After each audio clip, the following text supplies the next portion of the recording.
राम राम सबको। कैसे हैं आप सब लोग? परमात्मा करे सब खुशी रहें और स्वस्थ रहें। तो कुछ दिनों पहले मैंने वृंदावन गई थी मैं, तो वहाँ का मैंने वीडियो शूट तो करी थी, पर शायद मैं चाहती नहीं कि वो मैं अपलोड करूँ कि वहाँ की जो वृद्धाश्रम में जो औरतें रह रही हैं, जो विधवा है या फिर जो घर से निकाल दी गई हैं और आदमी भी थे, तो वहाँ इतने सारे वृद्धाश्रम वृंदावन में ही है सबसे ज़्यादा, और सबसे ज़्यादा वहीं वृद्ध रह रहे हैं, खासकर औरतें जो विधवा हैं। तो मैं उसके ऊपर मेरा सिर्फ एक यही मोटिव था, मैं काफ़ी टाइम से सोच रही थी कि मैं इस टॉपिक पे वीडियो बनाऊं कि वृद्धाश्रम, अगर आप उन लोगों की हालत देखोगे ना जाके, और अगर आप 2 मिनट भी उनके बारे, अगर उनके आगे उनके बच्चों का जिक्र एक बार ये भी कर दोगे ना कि आपके बच्चे नहीं हैं, वो आपको पूरी बात का जवाब भी नहीं देंगे, उससे पहले रोना शुरू कर देंगे। इतना रोएंगे ना वो कि आपको चुप कराना मुश्किल हो जाएगा। तो मतलब यह चीज़ वहाँ हम गए, एक वृद्धाश्रम में, काफ़ी फेमस है वो, नाम मैं उसका लूँगी नहीं। तो वहाँ बहुत सारे मान लो ऐसे बुज़ुर्ग थे, माताएं थी, जिनसे मैंने बात करी कि आपके बच्चे हैं, आप यहाँ कैसे आए। कम से कम 15 औरतों से मैंने बात करी, तो हर किसी का यही कहना था कि मेरे बच्चों ने, मेरे बच्चे छोड़ गए मेरे को यहाँ भी, हमारे बच्चे खुद, बच्चे माँ बाप अपनी माँओं को खासकर वहाँ छोड़ के गए कि भी तेरे कारण मेरे घर में कलेश हुआ है, तेरे कारण मेरे घर में शांति नहीं है, माँ तू यहाँ रह।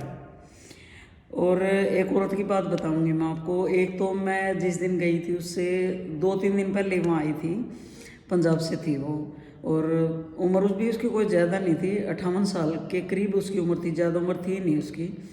तो उसको देख कर सबसे ज़्यादा मेरे को ये लगा, अभी मैं कहा आपकी अभी तो उम्र भी नहीं इतनी हुई है, अभी कैसे आप इतनी जल्दी आपको यहाँ वृद्धाश्रम में आना पड़ गया। तो वो कह रही कि मेरे 2 बेटे हैं और दोनों बेटों ने मेरे को रखने से मना कर दिया कि हम नहीं रखेंगे, कहीं जा। तो किसी ने मेरे को यहाँ का वृंदावन का बताया कि वहाँ बहुत सारे वृद्धाश्रम है, वहाँ जाके आप रहो। तो इसलिए मैं आई हूँ। और रोना उसने बंद ही नहीं करा, चुप ही नहीं हुई वो औरत। और एक लेडीज़ थी, उसने बताया कि मेरी यहाँ किसी ने वीडियो बना के अपलोड कर दी थी कि वृद्धाश्रम में ऐसी ऐसी औरतें रहती हैं, भी इतनी परेशान हैं, घर से वो हैं।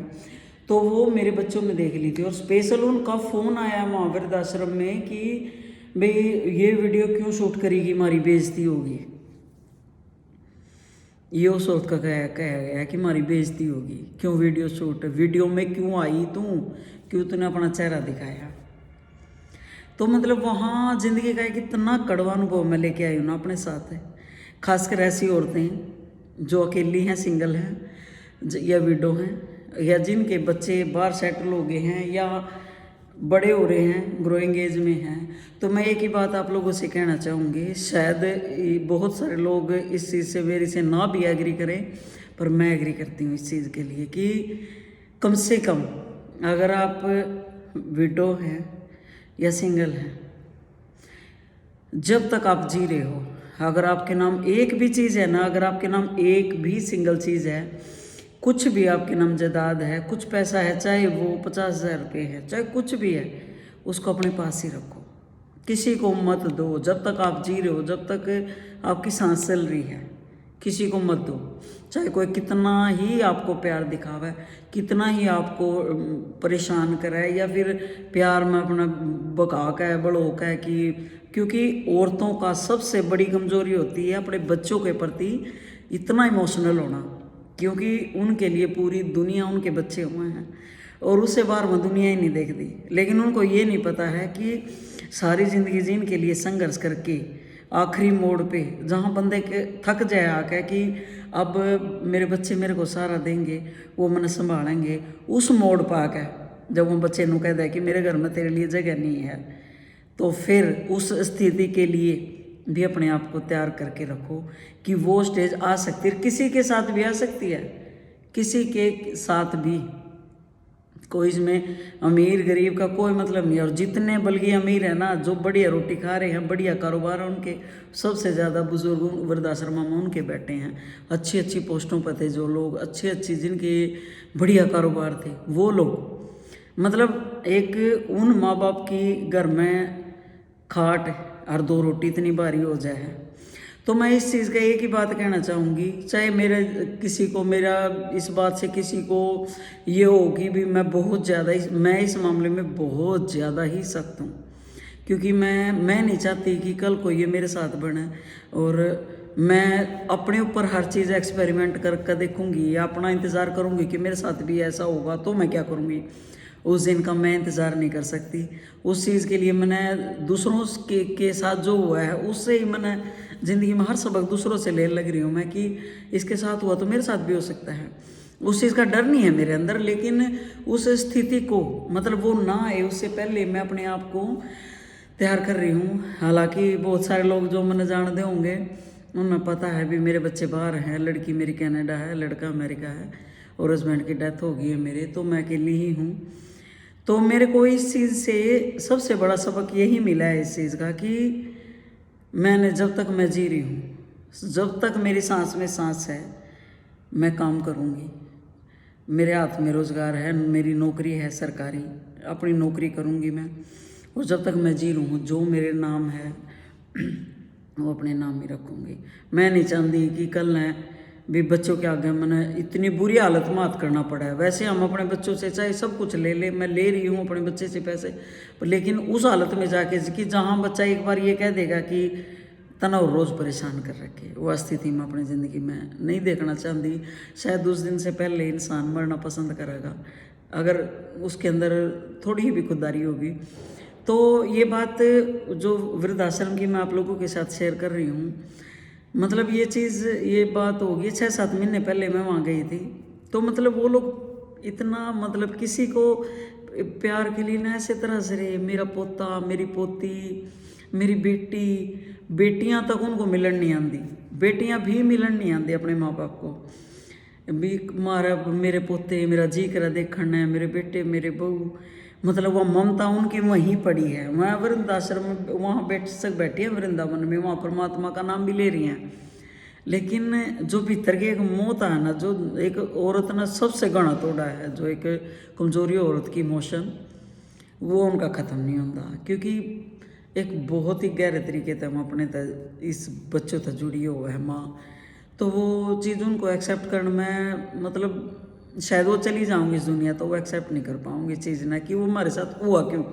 हालांकि आज का जिस तरह का टाइम है ये बिल्कुल वाजिब है, क्योंकि नई पीढ़ी है वो नहीं बर्दाश्त कर दे। एक टाइम के बाद बच्चे को शायद 18 साल के बाद बच्चे को माँ बाप की ज़रूरत ही नहीं होती, बिल्कुल भी नहीं होती। उनको ये होता है कि ये हर चीज़ पे रोक टोक, हर किसी का, चाहे मेरे भी बच्चे किसी और के भी, कि हर चीज़ पे हम रोक टोक करेंगे, उनको अच्छा ही नहीं लगता कि हर चीज़ में भी इनका इंटरफेयर। तो जब ऐसी स्थिति आवे तो उस स्थिति में अपना पैर पीछे खींच लो कि अब शायद ही अपने डिसीजन खुद लेने सीखे। उनको बोलो कि अपने डिसीजन खुद ले भाई, तो सही है गलत है, जो उसका अंजाम था ना भुगतना पड़ेगा, वो तेरे ऊपर भी था कि जो होगा अच्छा होगा बुरा होगा। तो उस चीज़ का उनके ऊपर ही बर्डन आने दो, उनके दिमाग पे प्रेशर पड़ने दो भी कुछ भी अच्छा है बुरा करूँगा तो मैं जिम्मेवार हूँ। तो लेकिन नहीं, माँ बाप छोड़ते नहीं। 30 साल का हो जाए, 32 का भी हो जाए, मेरा तो याना सा है, मेरा तो छोटा सा है, मेरा तो याना सा है। एक टाइम के बाद पक्षी भी अपने बच्चों को ना, अगर वो उड़ना नहीं सीखते, बैठे रहे घोंसले में, क्योंकि उन्हें फ्री का मिला खाना भी, माँ अपना बाप चुग कर लिया उनके मुँह में दाना गिर दे खा ले। एक टाइम के बाद जब वो उड़ना नहीं सीख देना तो वो भी धक्का दे दें उन्हें कि भाई तू उड़, दुनिया देख, उड़ जाए, यहाँ बैठ के कब तक हम तने खुआओगे। तो वो चीज़ अपने बच्चों में बढ़नी चाहिए कि टाइम रन दे, उनको अपने पैरों पर खड़े करो। और सबसे बड़ी चीज़ है कि खूंची ना भरो उनकी, छोड़ दो उनको, क्योंकि जितना हम उन्हें पकड़ेंगे ना उस रिश्ते ने, वो रिश्ता कोई भी है चाहे जितना हम उन्हें रेत की तरह पकड़ेंगे ना, मुट्ठी बंद करेंगे फिसल जाएगा वो आता है। और मुट्ठी ना खोल कर रखो, हाथ पर रख कर रखो, बिल्कुल भी नहीं फिसलेगा वो, वहीं का वहीं तब रहेगा। तो मेरी तो बस यही सलाह आप लोगों से, शायद कोई बड़ा भी मेरी वीडियो देखे, मेरी उम्र का भी देखे, मेरे से छोटा भी देखे, कि आप कभी किसी से उम्मीद ना करो। सबसे पहली बात यह है कि उम्मीद मत करो कभी भी, चाहे आपके बच्चे अच्छे निकले हों, परमात्मा करे सबके अच्छे निकले, पर उम्मीद करके या उम्मीद पाल कर ना रखो कि बुढ़ापे मेरा सहारा बनेंगे या फिर भी हमारी सेवा करेंगे। वो उम्मीद पाल कर बिल्कुल भी ना अपने मन में वहम ना पालो। उस चीज़ के लिए रेडी रहो कि हमारे साथ भी कोई भी स्थिति हो सकती है, इसलिए उस स्थिति का पहले से इंतज़ाम करके रखो कि अगर वो स्थिति आती है तो मैं कम से कम मेरा पेट भरा रहा है, मैं अपने घर में बैठे रहूँ। जिन लोगों के घर नहीं होते देखो उनकी मजबूरी है, उनकी तो ज़िंदगी सड़कों पर कटी है, लेकिन जिनके पास सब कुछ होते हुए भी उनको अपना घर छोड़ना पड़ा है, परिवार छोड़ना पड़ा है और ऐसे अकेले बैठ कर वो रोए हैं। हर घड़ी उनके यहाँ के गेट की तरफ रमती कि कोई शायद मेरे बच्चे आए, शायद मेरे बच्चे मैंने मिलने आए हैं। तो उन लोगों की इतनी बुरी हालत देख के ना मैंने उस दिन मतलब इतना मन मेरा वो हो गया था ना कि ना कभी भी उस टाइम पे 60 साल के बाद 60 साल की उम्र में या 70 की आप कल को वहाँ बैठ के रहो, उससे बढ़िया अपना आज इंतज़ाम करके रखो, आज ही। और ख़ासकर औरतों के लिए बहुत ज़रूरी है, क्योंकि वो अपनी कोई सेविंग नहीं रखती हैं, कोई उनके कईयों के तो बेचारियों के खाते भी नहीं होते, उनके पास कुछ नहीं होता। और मेन बात यह है कि बच्चा राजी बोल गया, चाहे माँ पे तो सारा, चाहे उसके हाथ में कुछ भी है लको चुप होकर वो भी सारा देता है, क्योंकि उन्हें प्यार इतना हो अपने बच्चे होता है। लेकिन कहीं ना कहीं टाइम बदलने के साथ सब कुछ बदला है। परिवर्तन संसार का नियम है, इसको हम नहीं बदल सकते। उस चीज़ को एक्सेप्ट करो और उस आने वाले कल का इंतज़ाम आज ही करके रखो। अपने पैर मजबूत रखो, अपनी जेब मजबूत रखो और बस खुद को स्ट्रॉन्ग करो। मैं यही चीज़ कहना चाहती थी और मेरे मन में थी कि मैं इस टॉपिक पे वीडियो बनाऊं। काफ़ी टाइम से मैं सोच रही थी कि ये चीज़ शायद कुछ मेरी बहनें सीख सके इससे। और ठीक है, प्यार करो पर कमज़ोर मत बनो, बस यही आप लोगों से कहना था। और अब मिलते हैं फिर नेक्स्ट वीडियो में। राम राम।